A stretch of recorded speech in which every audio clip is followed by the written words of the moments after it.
And I love the inscription of reimagining the future of health and, hope for better quality of life for sure. And if we can, detect early and cure some, disease that we think right now are incurable, that will be, give a lot of hope to people. It's frustrating to see that there are some diseases like that, rare disease that only a few people have, where there is not enough means of research to really find the cause, and not the means to cure them, right?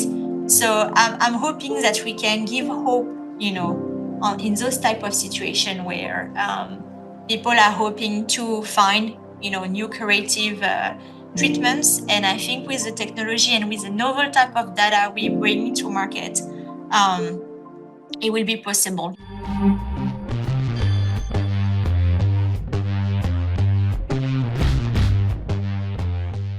Hello, everybody, and welcome to this episode of our amazing podcast, Break Free and Leaders in Tech. As I was speaking to our amazing guest today, this is the first time that I'm going to do this. I'm going to record a podcast that has to do a lot with technology, but also with business.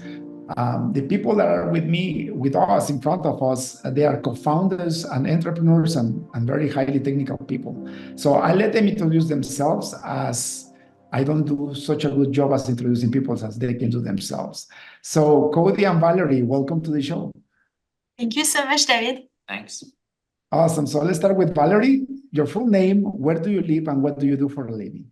Sure. So I'm Valerie Gharagouzloo. We live in Orlando, Florida, Lake Nona Medical City. I'm a lawyer by background. So for me, it was a transition of my career to join Imaginostics, which is a health tech startup.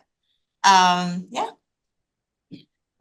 Transition of her career to found it. And then, I'm her husband, and the technology in the startup is my invention. So it's been a lot of fun. So hi, I'm Codi Gharagouzloo, and I'm the scientific founder. So I look forward to speaking with you today. Beautiful. So guys, you are your husband and wife too, right? That's correct. Now, how do you convince your wife to leave a law career and jump into such a high-risk endeavor as a startup in technology? This podcast is brought to you by ISU Corp. Are you having trouble with your software projects? Is there a project that's taking too long, or a technology you can't handle? We can help. We are ISU Corp, experts in custom software since 2005. With almost 20 years of experience, we can solve any technical problem, from new businesses to satellite software. We've done it all. Let us turn your ideas into reality. Learn more about how we can help by visiting us at www.isucorp.ca. Your solution starts here. Yeah, so she actually helped found it, but she wasn't a part of the company as a officer until September. And so actually she was interested in tech startups, was thinking about maybe doing something a little bit different, but then thought, well, this is our company and it's the coolest thing around. So and so I was already an entrepreneur. Like, I was a lawyer entrepreneur with my own firm in immigration law. I helped a lot of researchers in my career, like researchers, entrepreneurs, to get their visa and green cards. So I was, always kind of in connection with science somehow. So my clients that I represented, so helping them, describe their field of expertise to an immigration officer, to justify the green card. With my husband, so I helped him co-found the company. But at the beginning, it was not straightforward for me because I have a law background and it's a very high-tech, health tech company. But when I talk to people and I realized, what I could bring to the table, that's when I decided to switch, right? And it's been really great and wonderful. And I'm really happy to be at Imaginastics helping to promote the company. That's beautiful. When did you guys started the company? Yeah, so we started it in July 2018. So I think Valerie deciding that she wanted to join, also it's a timing thing, right? So she she joined at a time when probably we're, big enough and advanced enough beyond, those, for example, when we started early on, we were clinical prototyping, right? So that probably wouldn't have been the best time for her to join the team. So that probably also happened naturally, I think, with our growth and advancement.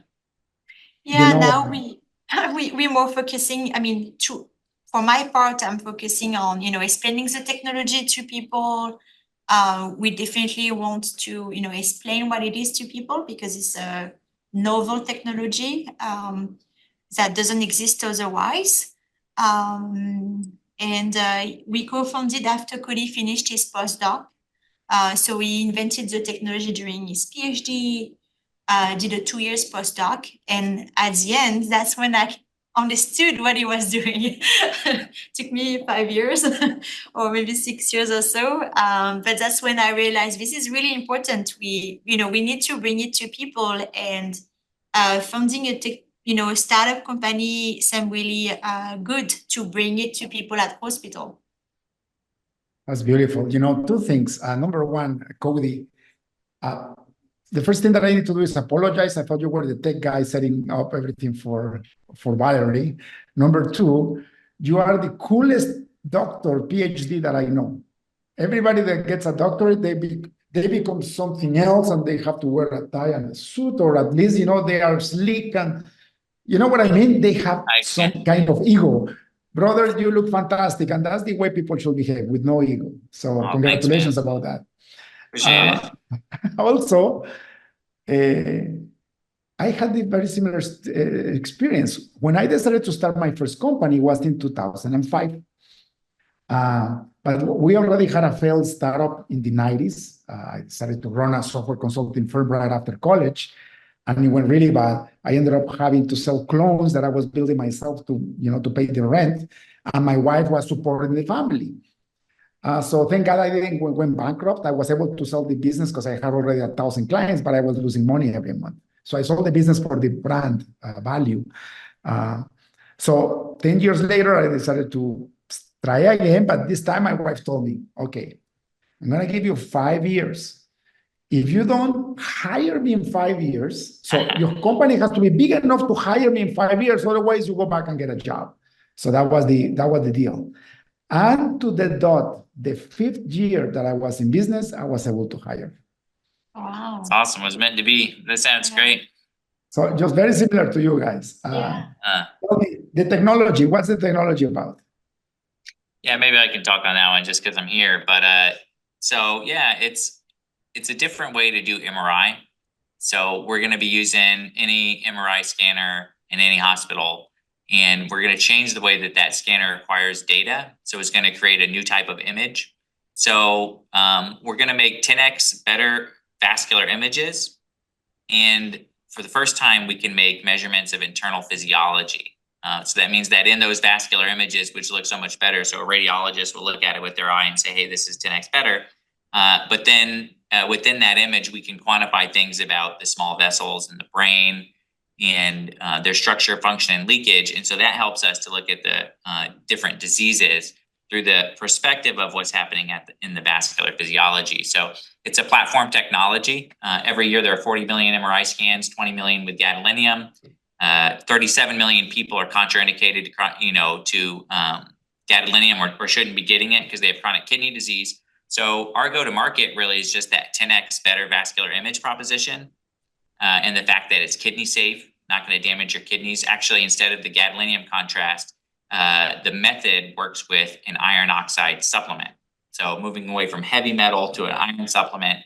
And we're bringing those 10x better vascular images to the market, and then in parallel also working on that biomarker technology, which will be in the future plan of the company here for commercialization. Yeah. That's incredible. And you're telling me that you don't need to upgrade the hardware. You can use the existing hardware. That's right. Yeah, the innovation is really in quantum physics. And so we eliminate susceptibility from the signal, which has, so there's this thing called the spoiled gradient echo equation, which explains what the signal should look like in MRI if you're measuring.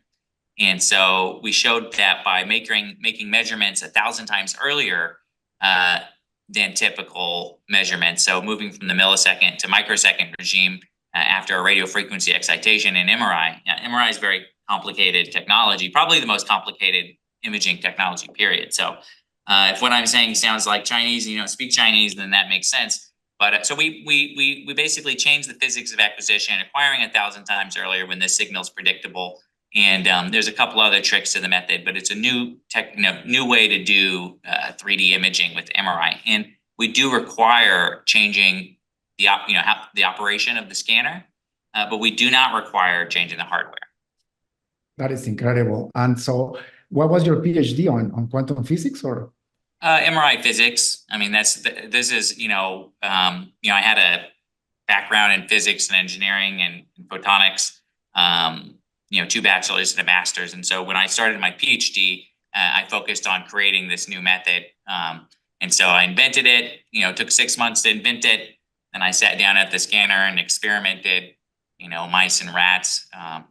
About 6 years for a PhD, and then 2 years at Mass General Hospital, moving from mice and rats to monkeys and humans, and then starting the company in 2018.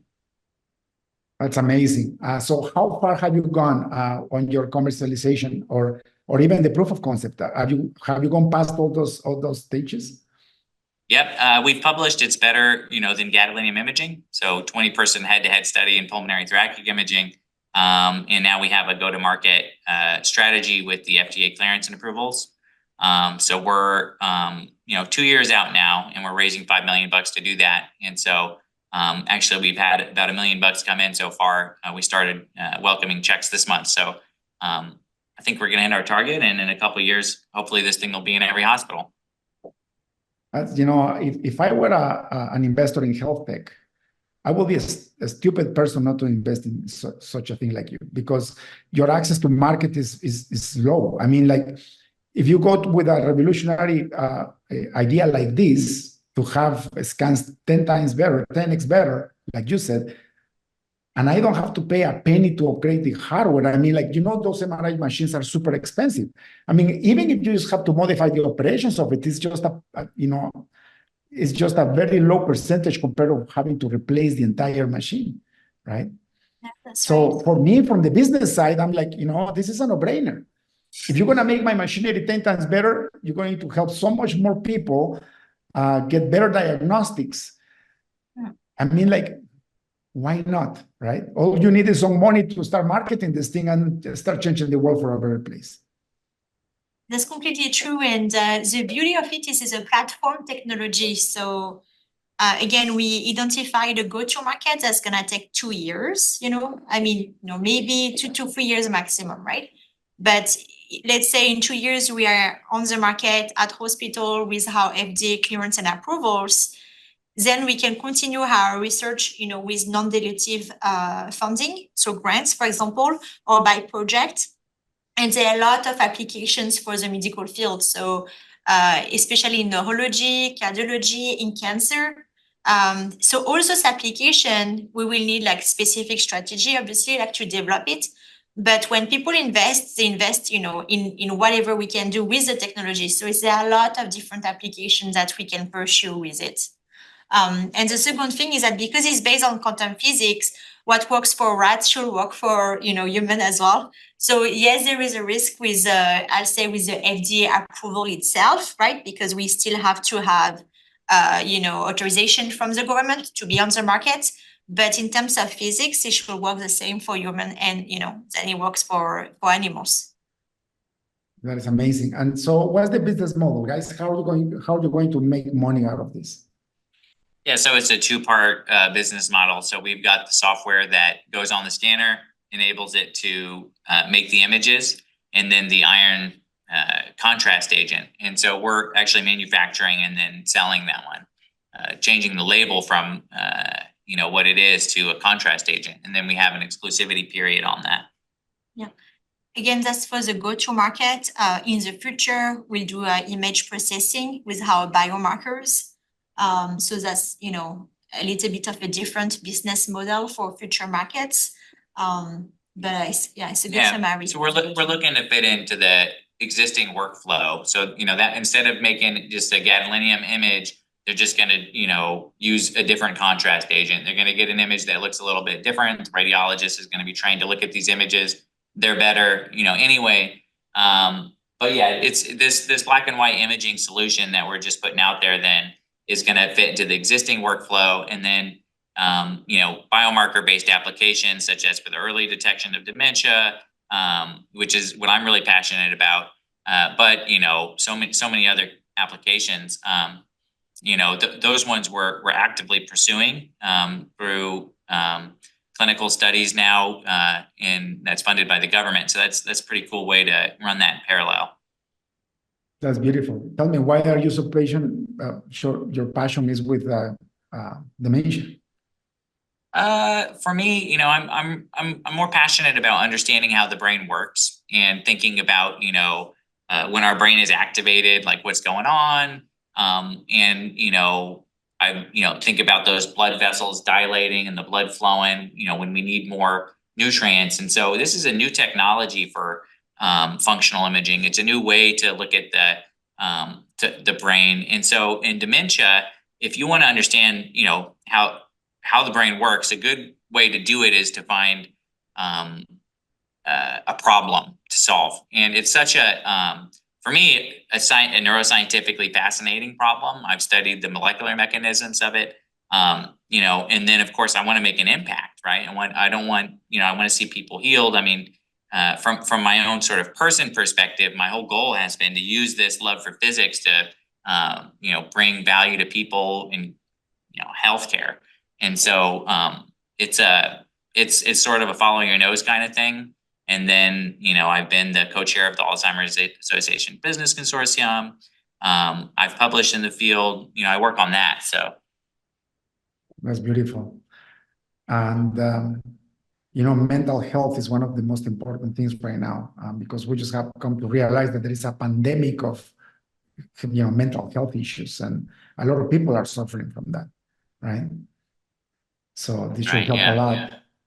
Yeah. So guys, what is your addressable market, and how much of a share you think you can get out of it?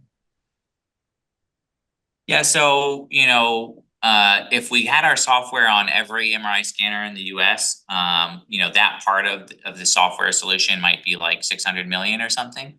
That's not necessarily the biggest part of the market.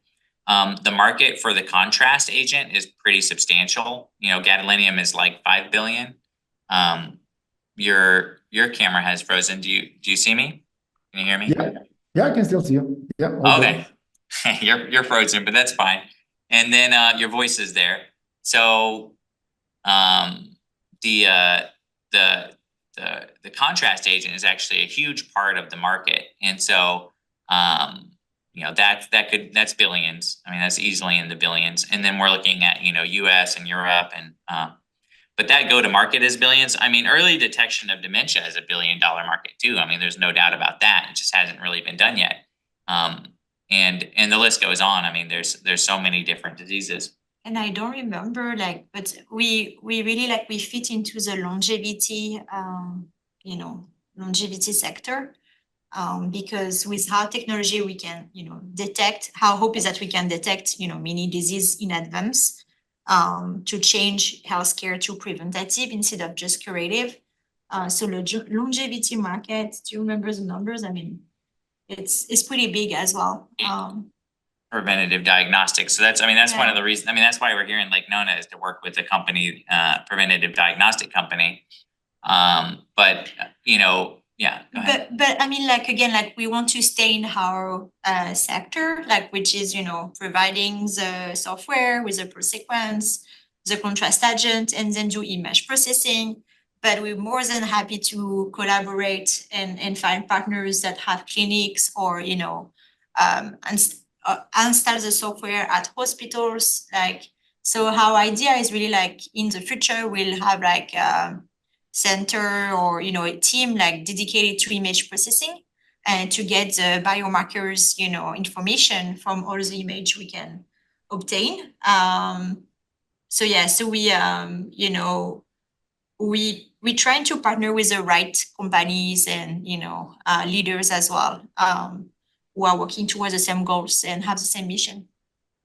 It's beautiful. Now, the substance that you use, the contract substance that you use now is actually from becoming something, based out of metal and harming your body. Now it's a supplement.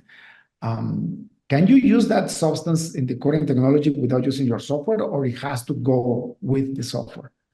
Yeah, if you didn't use our software, the images wouldn't be as good. There have been, what we're using is a drug that's approved for anemia. So if you got to take iron supplements, but you have a hard time, holding down pills, you'll get an intravenous formulation of this. So that's what we use for, it's an intravenous iron supplement, right? So it's not something you take home and do yourself anyway.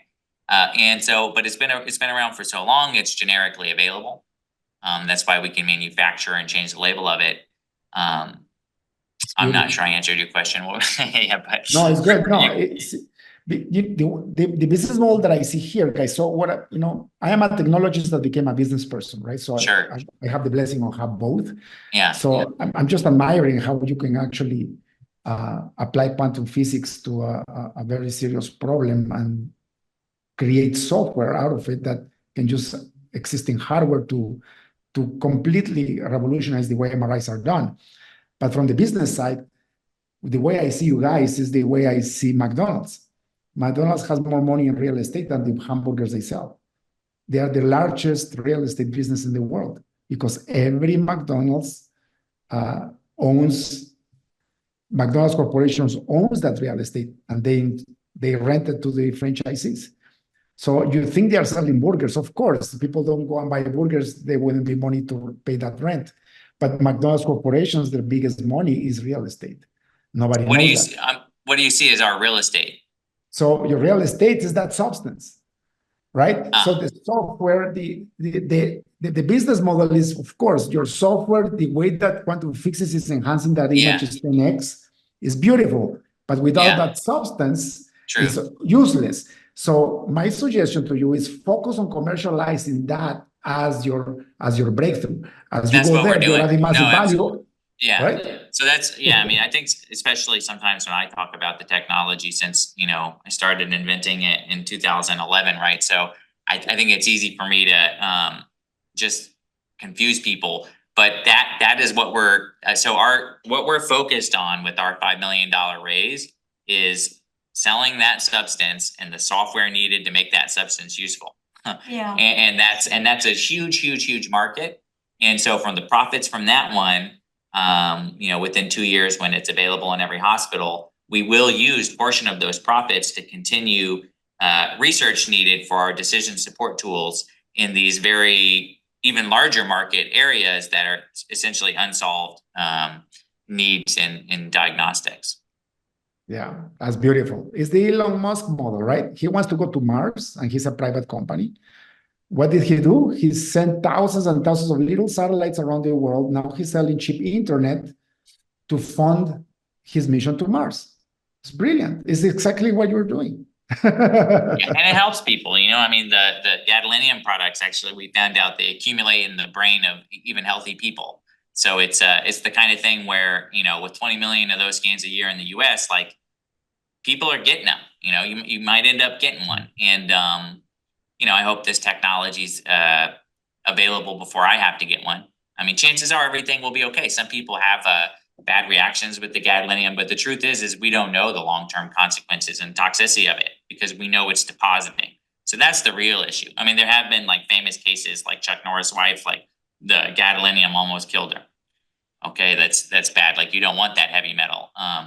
Probably, but the point is that it needs to be. It's obvious. It's an obvious fix. Obviously, it needs to be replaced. Yeah. And it's actually, it's helping people in a beautiful way. It's amazing. I just want to add that the particularity is that to show that this can be used for a contrast agent for imaging is that, in a way, this works hand in hand with the technology that Codi invented. Because if you do normal MRI with this contrast agent, it's not going to be great in terms of results. So that's why, when he invented the technology, he really he was already taking into account, the physiology of the body which particularly we'll use. You already researched about those different type of contrast agents. I think there are a few in my knowledge. But like it really works with the contrast agent like hand in hand. And this is what we basically need to present as a case to the FDA to show how it works really well.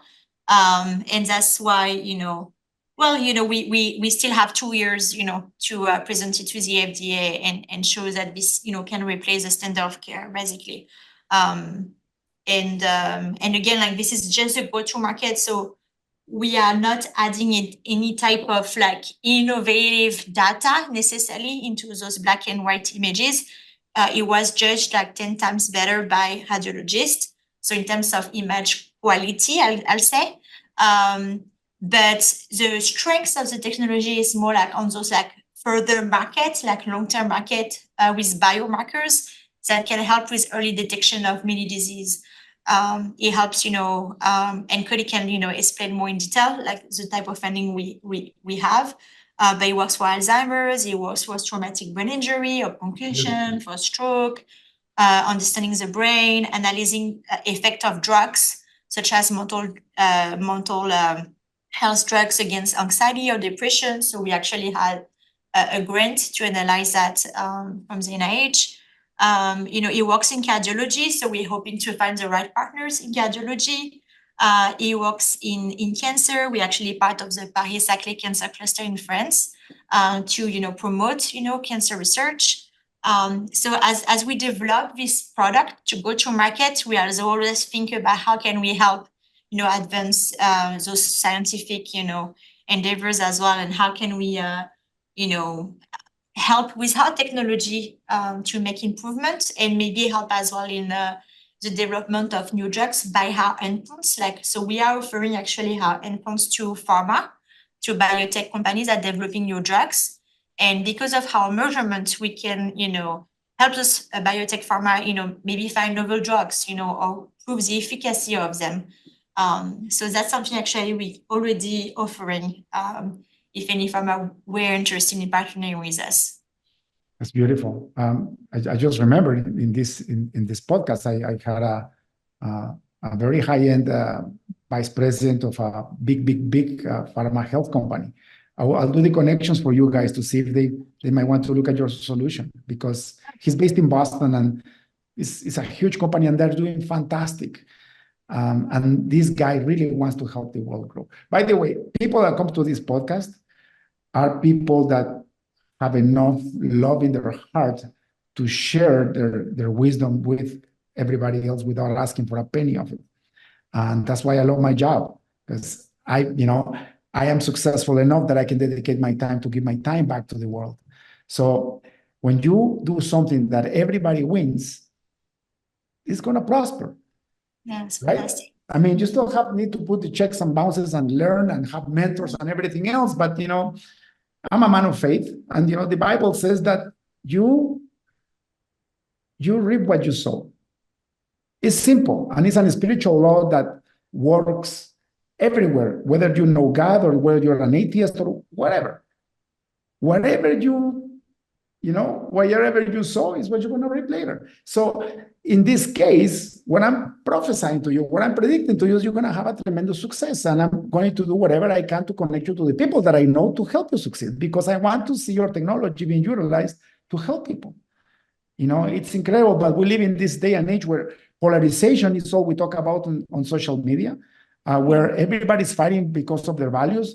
Well, people are dying and healthcare is getting worse, and nobody's noticing. So when I interview people like you, it's like, okay, let's try to push them as much as we can, if that makes sense. Yeah, right. And the diagnostic part of it is, I'm a physicist, right? So obviously that's what I can contribute, from the scientific part, and then what we can commercialize together. And then, what is also what we're also very passionate about is accelerating drug development. One of my favorite drugs out there is placental stem cells. It's a living drug. There's, I think, no other ethical source of stem cells. The placenta comes with every baby. It's a placenta factory. That's what Dr. Bob Hariri, discovered. And the difficulty that that Cellularity, which is the company that has all the thousands of patents for those cell therapy, is with the FDA is to show the dose-dependent effect of those drugs. A lot of people have gotten stem cells. It's helped so many people for the shoulder injuries. You hear about it. I think and it also has huge possibilities for neurodegenerative disease. And quantifying the vascular physiology is sort of a general new biomarker that I believe can be used to show very quantitatively in a dose-dependent way how these cells are helping people. And so that's why that we keep coming back to the biomarkers, because those are a part of the diagnostics beyond going out replacing what's there, making it safer and better. But this is really the vision part of it is if you want to see those those technologies are out there, they exist, man. How do we accelerate that? You say we live in this era of converging technologies where AI is accelerating everything. Yes. And unfortunately, there's competing forces. For example, we have to be able to show very clearly to the FDA how the thing is working. Otherwise, it could be ready, but it'll never be passed. And that's one example of a drug that is a new generation of drug, and it really needs this sort of new generation of biomarker that can just sort of very clearly show how it's working. So that's also how we hope to contribute.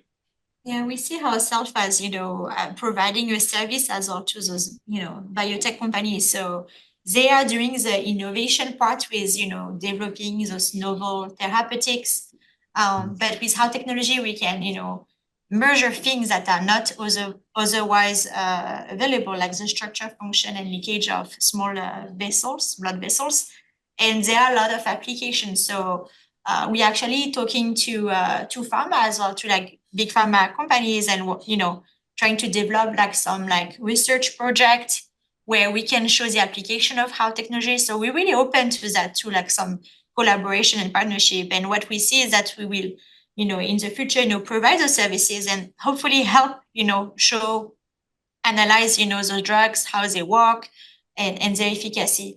But you did mention that you were a man of faith, and I absolutely love that. We actually both Christian as well by faith, and I think we will not have done what we have done today with our faith and with without God's help. Since the beginning we've been encouraged and led by our faith to do this, because it can be I'm gonna talk in the humble terms, but it can be overwhelming to think about starting a company without too much business background. We don't have an MBA, or Codi is a researcher by background. I'm a lawyer, and so we had to go through a lot of up and downs, and it's kind of a bumpy road. But we always have to persevere, and have faith that God wants this to be on the market to help people. So yeah, we really led by our faith for sure. Yeah. Beautiful, guys. The only way. Listen what I'm going to say. The only way brilliant people like you guys spend 7 years in something without seeing any tangible results instead of money yet is because you have so much faith in what you're doing and what the impact is going to be to the world. So I really, really, really want to encourage you to keep going. The first $1 million came for a reason. For an entrepreneur to invest, for an investor, they need to have that confidence that somebody else is already risking their money. For me, the FDA approval, I don't think it's a big deal. If you're using an iron supplement for your biomarkers, I mean, come on, it's being done already. You just modifying it a little bit to use it for your own purposes. And the MRIs, the scanners are already approved. I mean, they've been used for many years already. So I don't see any big obstacle here. What I see is a beautiful company that is about to grow fast, and it has $1 billion evaluation very soon. Thank you so much. And we when we look for investment, we look as well as partnering with visionary, investors as well, right? At least shares the same vision or same mission. That's why I think it's taking more time, because the value is more on a long term, right? On how we can advance healthcare, change healthcare again from curative to preventative. But because we have this vision and mission, we definitely want to partner with, investors that share the same vision. We see it as a, collaboration, not just money, obviously, like we really want to work together in achieving, the commercialization, being on the market and see how we can, help people in those different medical applications, and one of our founding investor actually joined the company recently and is being such a tremendous blessing for us. And is going to continue to help us to go on the market with the commercialization. So we're really fortunate. Yeah. It's beautiful. Guys, it's been almost 40 minutes already. I don't want to abuse your time. I would love to ask one more question before we end the podcast. And this is for you individually, and you're not allowed to copy each other. Okay, so I'm going to start with Codi. If you had access to a billboard in front of the busiest highway on earth, what would you write in it? If I had access to essentially a billboard that people would see when they drive by, yeah, what would I write on it? Jesus loves you. What would I write on it? I mean, for the company, like from the, I don't know. In general, so that's probably one of the best answers I ever had in this podcast. Beautiful, and that's why you're doing this. So what we do as believers is, people, especially these days, people think that believers are hateful people because we are against everything that is sinful. But the truth is that if God is love, we are to show God's love through our jobs and the way we behave, right? So the best way to show people that, right? Yeah, no, I think along those lines. I mean, I think the difference is that we're also, we're aware that we're all sinners, and then as a Christian, we know that like any other person is not any less a sinner. And then I think the message is to love, it's to love, period. Whether it's even your enemy, right? And it's like some passage about loving your enemy is like pouring coals on his head, even sometimes, that we don't even understand how, the power of love, even in all kinds of situations. So, I think that when somebody understands the message, then that person is going to be more accepting, hopefully, than anybody else, and then also more loving, and then you're going to see that in them. Amen. Valerie, you're not allowed to copy. That's going to be hard for you. You got a billboard. You got to write something on it. There you go. What do you write? Well, I don't know if I'm going to be original, but here we are in a collaborative workspace, which is a part of GuideWell. So we are co-working members. And I love the inscription of reimagining the future of health. So yeah, I love to reimagine the future of health and, hope for better quality of life for sure, and if we can, detect early and cure some, disease that we think right now are incurable, that will be, give a lot of hope to people. So that's my hope with Imaginastics. I did grow up with one of my brothers, unfortunately, has an incurable disease that we never really know. We don't know why he has that, and he manifests in some peripheral neuropathy. So he has a symptom of a diabetic person. And I think I grew up with going to the hospital, seeing the doctor, during surgery or different type of medications. But in a way, it's frustrating to see that there are some diseases like that, rare disease that only a few people have, where there is not enough means of research to really find the cause, and not the means to cure them, right? So I'm hoping that we can give hope, in those type of situation where people are hoping to find, new curative treatments. And I think with the technology and with the novel type of data we bring to market, it will be possible, at least for some of them where there are some vasculature components involved. That's beautiful. Guys, thank you so much for your time. God bless you. Tell me, people like to invest or be looking for opportunity to invest, for you to consider them. As you know, you're filtering the people that give you money because they have to be aligned to your values, which is so smart, by the way. If I would have done that when I started my business 18 years ago, I wouldn't have gone through a lot of the troubles that I went through. So tell me, how can they find you? Valerie and Codi at Imaginostics.com is our email. Imaginostics.com. Website. Are you guys on LinkedIn? We're on LinkedIn. Yeah, on LinkedIn, just Valerie and Codi Gharagouzloo. That's how you can find us. Yeah. All right, guys. Thank you so much. Before we leave, I want you to zoom out so people can see your amazing boardroom, because I was so amazed, and also the zoom of the camera. Look at that. Go more. That is. Oh, look at that. That's fantastic. Yeah, we're at the Guidewell Innovations in our beautiful Lake Nona, Orlando, Florida. And if people wants to meet us, please do reach out. Like, we're in Orlando, Lake Nona Medical City. We can grab a coffee here in the town center. Please do reach out. Sounds good, guys. God bless you and have a beautiful rest of the week. Cheers. Thank you. Take care. Bye. Thank you too. Thank you. Thank you for tuning in to the Leaders in Tech podcast. Check in next week to keep learning how to use technology and leadership to change the game. See you next time.